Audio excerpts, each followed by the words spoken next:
Ebru, sakin ol. Çek o silahı. Oturup konuşalım. Tamam, polise falan vermeyeceğim seni.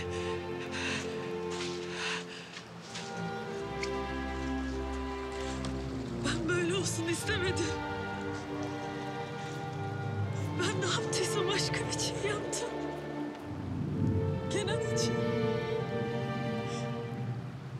Tek istediğim ona kavuşmaktı. Yapma. Yapma ne olur. Bak daha çok gezsin. Hayatını yakacaksın. Yapma. Irmak'a yaptıklarından kurtulabilirsin. Ama beni öldürürsen kurtulman imkansız.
Gencer.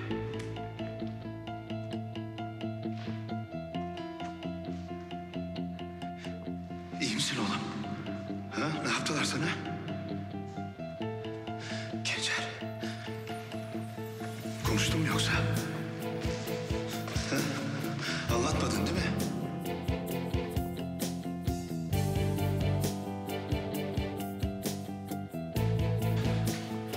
Ne oldu Emiroğlu? Neden bu kadar gerginsin? Bu panik niye? Neden bu kadar korkuyorsun? Ha?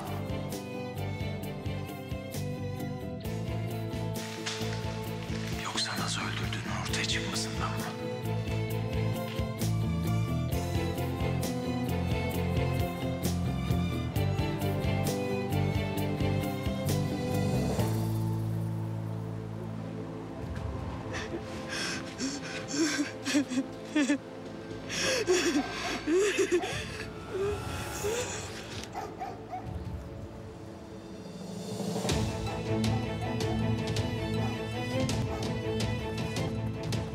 Ses şu taraftan yakın bir yerden geldi.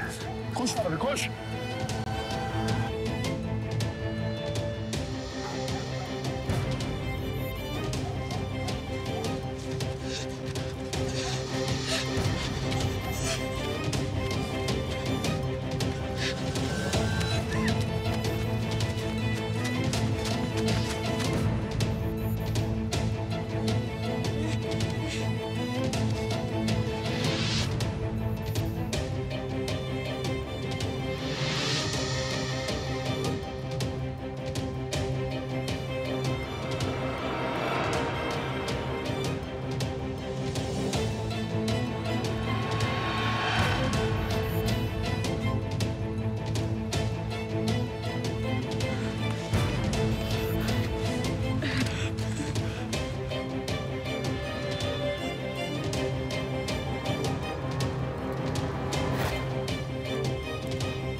Vurmuşlar.